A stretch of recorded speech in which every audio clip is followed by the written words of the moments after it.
Dyslexia. You, me, and the future of this generation. I am and have been dyslexic all of my life. Can you imagine that? In my day, we didn't have a name for it.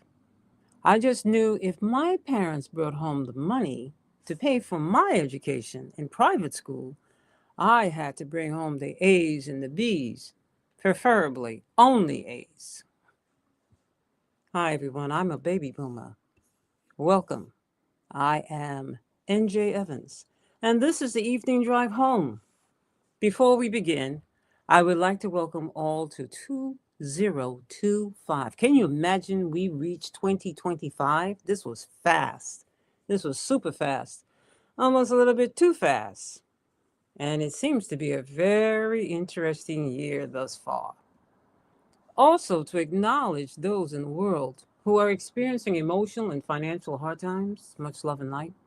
Wishing them the peace of mind, body, soul, and finance, plus great health, to rise up and live once again. Once again, I mean across the world.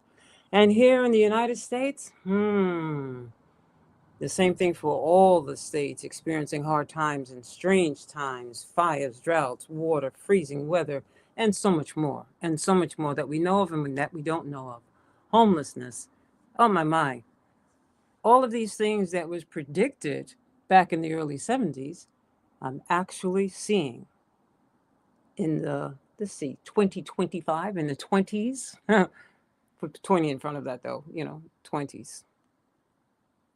I'm sure you know who you are and the events taking place in the world. Sending love and light, peace to your heart, always, always, always. It is because of all these events I decided to take the topic of dyslexia and focus on the various jobs. As a frontline person, that's where we're going to begin. They are in that position where they have to communicate with the public, right? And sometimes I hope you are as patient as I would like to be, and sometimes I'm not. And as kind as I would like to be as I was today. And I hope they're willing to assist you to the best of their abilities. And some are, and some don't.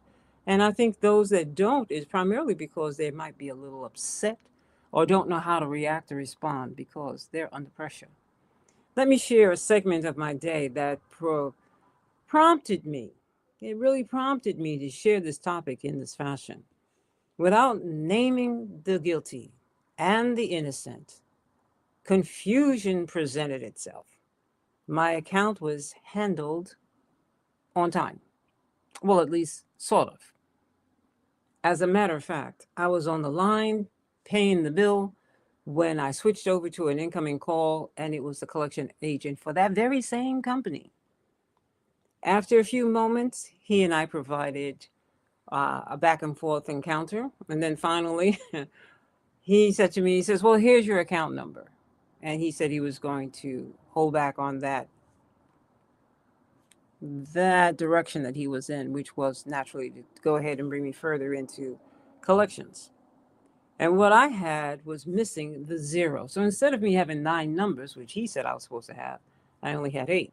Well, no wonder the bill couldn't be paid the first time because there wasn't sufficient information concerning the account. No wonder. Now, was I supposed to know that?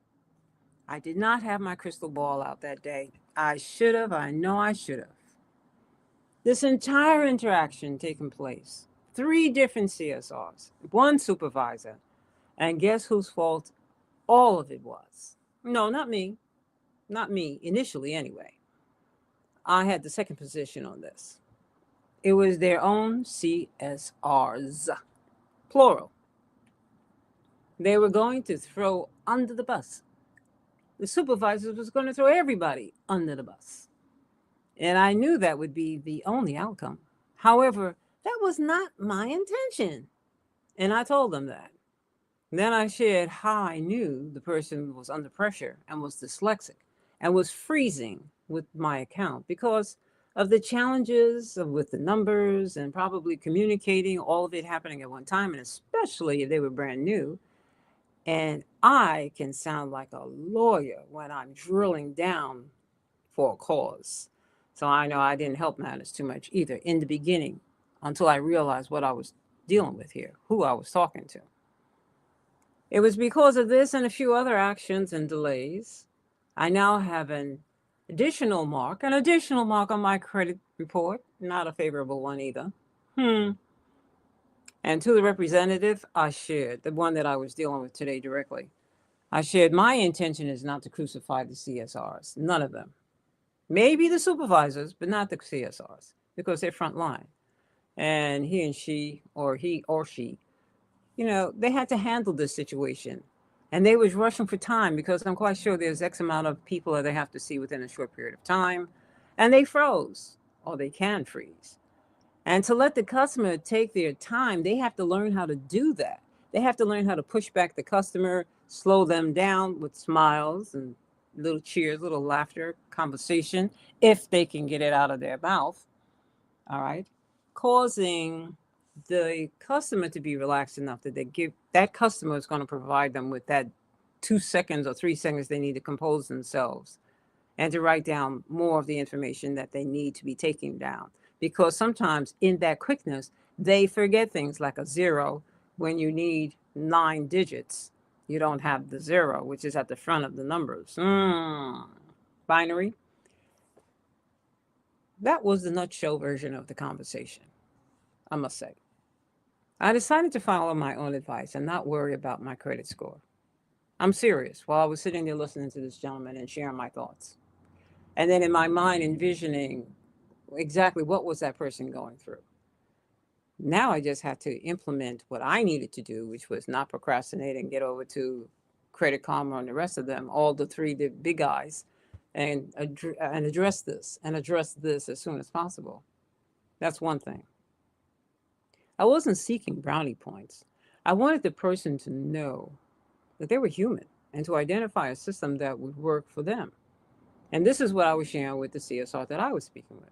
Identify a system that works for people such as your colleagues. And if they intend to stay on the front line of any corporation, they're going to be under pressure. That's a hot seat. And I'm quite sure it's a revolving hot seat because not everybody can handle the public. Okay, so my takeaway was the response of today's CSR. He was taken back. He was taken aback. He sat there and he said to me, "Wow, thank you so much for expressing things the way you did because I have a different feeling about this transaction, this interaction, and also communicating with some of my colleagues." I was surprised. I was really surprised because I was thinking to myself, okay, here I go on my little platform here, and I'm standing here and I'm talking to people and I'm sharing with them something that I see happening, and I'm wondering whether or not they're even on the same page with me. But I still wasn't seeking anybody's job, nor having them be penalized. For what? They have a family, they're trying to work, they're trying to do their best. If they have to drop a hatchet on your head in the process, they will do so because that's how it's designed. But to me, it was a little too much. And at least that particular way of doing things is a little too much. When I would dance outside of my industry and walk to the real estate, and not real estate, but the retail business, or when I would moonlight as an online chef or chef in some of these senior citizen homes, I had to take a deep breath because I was totally out of my own element. My element is media. My element is journalism. My element is having conversations. I like doing public speaking. Those kinds of things. But I have a few industries that I'm very strong in. And I stay usually in my industry. So I had to take a deep breath. But and I call that moonlighting. And I would do that because of sometimes I might be in a new town and I would have to figure things out.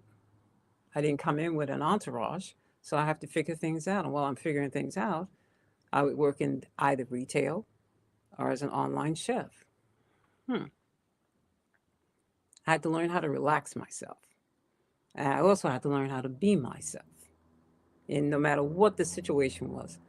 And I like to play. I like to smile. I like to laugh. And that's what I would do.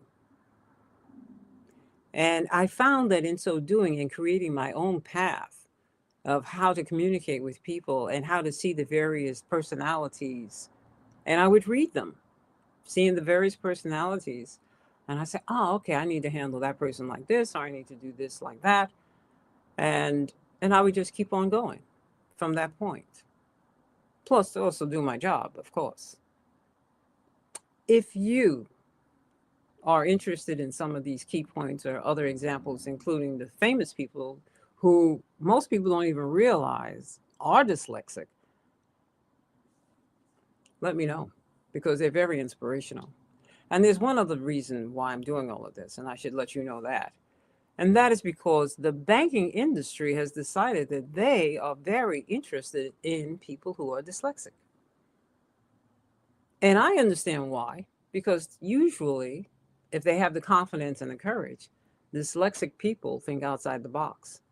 So if you're really struggling with a particular problem that you're having, if you have somebody that's dyslexic that's on your team who has confidence and who can communicate, who has done their due diligence, and I mean that sincerely. I guess that's the only thing I would thank the nuns for as from when I was growing up and coming through the private schools, because they really, in my opinion, were outrageously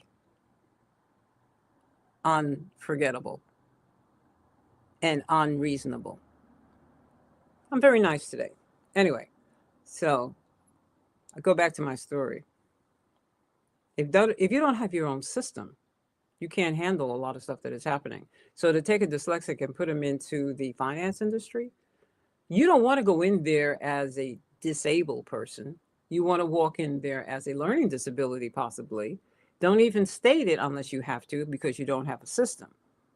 But if you have a system and you know how to communicate, then you don't have to say anything about that, I feel, because it's going to impair you. And then here's the other piece.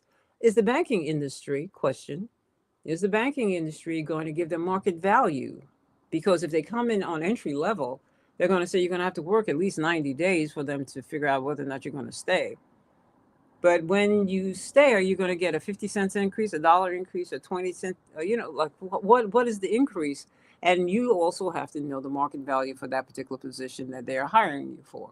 And you can't be overwhelmingly, oh my gosh, I'm so grateful that you're hiring me. After all, I'm dyslexic. Nuh-uh, honey.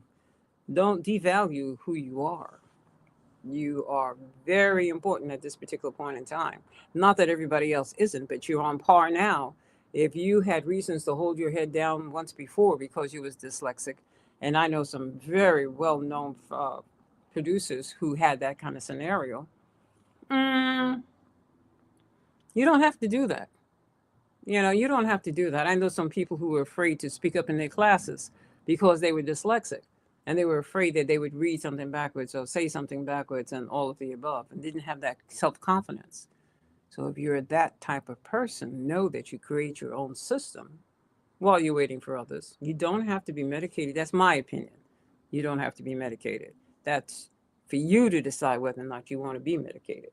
But you do have to command market value. And that's something that I think is very important.